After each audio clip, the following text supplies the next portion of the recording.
किन्नर चुड़ैल। गोरखपुर नाम का एक गांव हुआ करता था। उस गांव में ज्यादा लोग नहीं रहते थे। उस गांव में एक गर्भवती विधवा औरत रहती थी। उस औरत का नाम कमला था।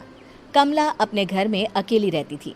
उसके पति की सारी जायदाद उसके नाम हो गई थी, पर सभी गांव वाले उस औरत को मनहूस औरत समझा करते थे और सभी उससे नफरत किया करते थे। एक बार कमला राशन की दुकान पर खाने का सामान खरीदने जाती है। भैया जी, जरा 1 किलो दाल चावल देना।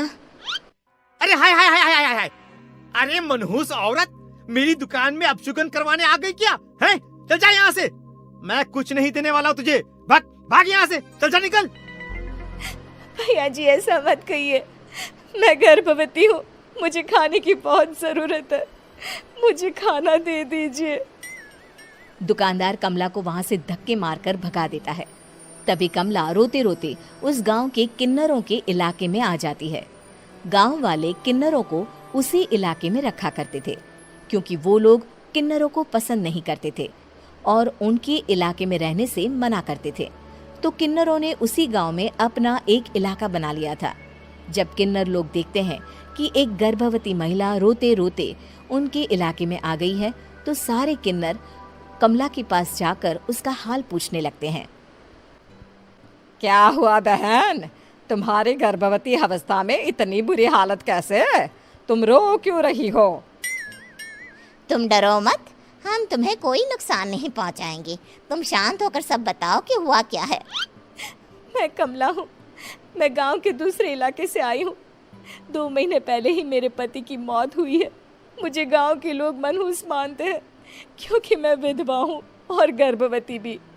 वहाँ के लोग मुझे खाने के लिए कुछ बेचने के लिए भी तैयार नहीं, जिससे मेरा गुजारा नहीं हो रहा था। कोई बात नहीं कमला, हम तुम्हारा ख्याल रखेंगे। किन्नर लोग कमला को एक खाली घर में रहने के लिए जगह दे देते हैं और उसकी देखभाल भी करते हैं। कुछ ही महीने बाद कमला अपने बच्चे को जन्म देती है, पर अफसोस, कमला बच्चे को जन्म देते ही अपनी जान गंवा देती है। जब सब किन्नर बच्चे को देखते हैं तो बहुत खुश हो जाते हैं, क्योंकि वो बच्चा भी किन्नर ही था। कमला ने एक किन्नर बच्चे को जन्म दिया था। अब इस बच्चे की देखभाल कौन करेगा? हम तो इस बच्चे को गांव के दूसरे इलाके में भी नहीं भेज सकते। और तो क्या हुआ, इस बच्चे की माँ नहीं रही तो हम इसे पालेंगे। अब ये हमारे इलाके में रहेगा, हमारे साथ रहेगा। फिर वो किन्नर उस किन्नर बच्चे को गोद ले लेते हैं, उसका नामकरण कराते हैं। उस किन्नर बच्चे का नाम शक्ति रखा जाता है। देखते ही देखते शक्ति बड़ी होने लगती है। उसके रंग रूप बहुत सुंदर थे। वो बहुत सुंदर किन्नर दिखती है। एक दिन शक्ति एक किन्नर से पूछती है, माँ जी सुनिए ना, ये गांव के दूसरे इलाके में भी तो लोग रहते हैं, तो हम वहाँ क्यों नहीं जाते? हम उनसे अलग क्यों रहते हैं? शक्ति, क्योंकि वो लोग हमारे जैसे नहीं, वो लोग हमें पसंद नहीं करते, इसीलिए हम उनसे अलग रहते हैं। क्यों? वो हमें क्यों पसंद नहीं करते? मुझे एक बार उस इलाके में जाना है। मैं एक बार वहाँ जाकर घूम कर आऊं। शक्ति, खबरदार, जो तू उस इलाके में कभी भी गई तो अपनी जान नहीं गंवाना चाहती तो उस इलाके में कभी कदम भी नहीं रखेगी, समझी? इतना कहकर वो किन्नर वहाँ से चली जाती है। शक्ति उस किन्नर की बात सुनकर बहुत रोती है। माँ जी, ऐसा कैसे कह सकती है? उन्होंने इतनी सी बात के लिए मुझे इतना डांटा। अब तो मैं उस इलाके में जरूर जाऊंगी। फिर एक दिन शक्ति गांव के दूसरे इलाके में चुपके से जाती है। ये लोग तो हमारे जैसे ही इंसान हैं, तो ये हमसे नफरत क्यों करते हैं? जब शक्ति उस इलाके में पहुंचती है तो गांव के सारे आदमी उसके रूप से मोहित हो जाते हैं। वो लोग ये अंदाजा नहीं लगा पाते कि वो किन्नर है। शक्ति की सुंदरता देखकर सारे गांव वाले उसकी तारीफ करने लगते हैं। तभी गांव का चक्कर लगाने गांव के जमींदार का बेटा हर्ष वहां पहुंचता है। हर्ष भी दिखने में बहुत सुंदर होता है। जब हर्ष ने शक्ति को देखा तो वो भी उससे मोहित हो गया, और जब शक्ति की नजर हर्ष पर पड़ी तो वो हर्ष को देखकर मोहित हो गई। आपको पहले कभी इस गांव में देखा नहीं। इस गांव में आप नए हैं क्या? जी नहीं, वो मैं बस। तभी शक्ति बोलते बोलते रुक जाती है और मन में सोचने लगती है, अगर मैंने इनको बता दिया कि मैं दूसरे इलाके से आई हूँ तो वो समझ जाएंगे कि मैं किन्नर हूँ, इसलिए मुझे इनसे झूठ ही बोलना पड़ेगा। शक्ति हर्ष को कहती है, जी हाँ, मैं इस गांव में नई आई हूँ, यहाँ अकेली रहती हूँ। वैसे आप कौन है? आप भी इसी गांव में रहते हैं? जी हाँ, मैं इस गांव के जमींदार का बेटा हूँ। आपको किसी भी चीज की जरूरत पड़े तो आप मुझे बता देना, मुझे अच्छा लगेगा। ऐसे ही शक्ति और हर्ष एक दूसरे से रोज मिलने लगते। वो दोनों अपने प्यार का इजहार करने एक दूसरे से मिलने जाते हैं। तभी शक्ति का पीछा करते करते एक किन्नर वहां आ जाती है। शक्ति, मैं तुमसे बहुत प्यार करता हूँ। मैं तुमसे शादी करना चाहता हूँ। क्या तुम मुझसे शादी करोगी? हाँ हर्ष, मैं तुमसे शादी करूँगी, पर मैं तुमको अपने बारे में एक सच्चाई बताना चाहती हूँ जो मैंने तुमसे छुपा कर रखी है। तभी उनके बीच में ही वो किन्नर आ जाती है।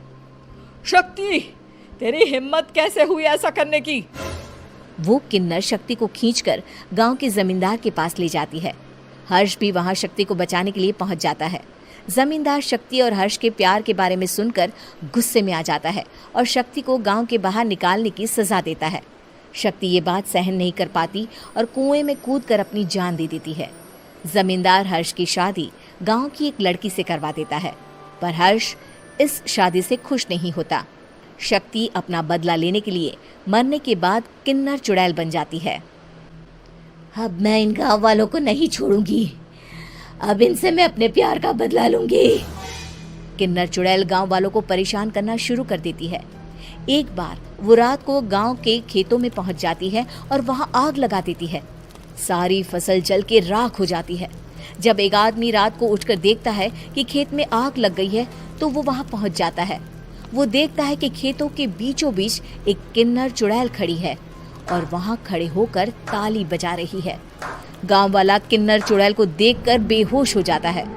जब सुबह उस आदमी को होश आता है तो वो सीधा जमींदार के पास जाता है। अरे जमींदार साहब, अरे वो किन्नर चुड़ैल ने मेरी सारी फसल जला दी। अब मैं क्या करूंगा? क्या होगा मेरा? जमींदार चुड़ैल किन्नर का नाम सुनते ही सब कुछ समझ जाता है। अब वो बहुत डर जाता है। उसी रात को जब जमींदार डर के मारे अपने कमरे में सो नहीं पाता, तभी वहां अचानक से किन्नर चुड़ैल आ जाती है। किन्नर चुड़ैल जोर जोर से जमींदार के आगे खड़ी होकर हंसने लगती है और ताली बजाने लगती है। जमींदार उस डरावनी किन्नर चुड़ैल को देखकर बहुत डर जाता है। तूने मेरे साथ बहुत बुरा किया, अब मैं तुझे जान से मार दूंगी। नहीं नहीं नहीं नहीं नहीं, मुझे माफ कर दो, मुझे मत मारो। मैं कभी ऐसा दोबारा नहीं करूंगा। अब तुम जो बोलोगी वही मैं करूंगा। ठीक है, मैं चाहती हूँ कि किन्नर इलाका गांव के इलाके से जुड़े और गांव का कोई भी आदमी किन्नर समाज से द्वेष ना करे, उससे नफरत ना करे, नहीं तो मैं सारे गांव को मार दूंगी। और तुम गांव में एक नया कानून बनाओ कि अगर किसी ने भी किन्नर समाज को हानि पहुंचाने की कोशिश भी करी या इनसे भेदभाव करने की भी कोशिश करी तो उनको कड़ी से कड़ी सजा मिलेगी। हाँ हाँ हाँ हाँ, मैं ऐसा ही करूंगा। तुम जो बोलोगी वो मैं करूंगा, पर मुझे जाने दो प्लीज। तब वो किन्नर चुड़ैल वहां से चली जाती है। गांव का जमींदार किन्नर चुड़ैल का कहा मानते हुए दोनों इलाकों को एक कर देता है और नया कानून भी लागू कर देता है। तब से वहां किन्नर समाज और बाकी गांव वाले शांतिपूर्वक रहने लगते हैं। चैनल पे नए हैं तो प्लीज़ चैनल को सब्सक्राइब करें एंड बेल आइकन को दबाना ना भूलें।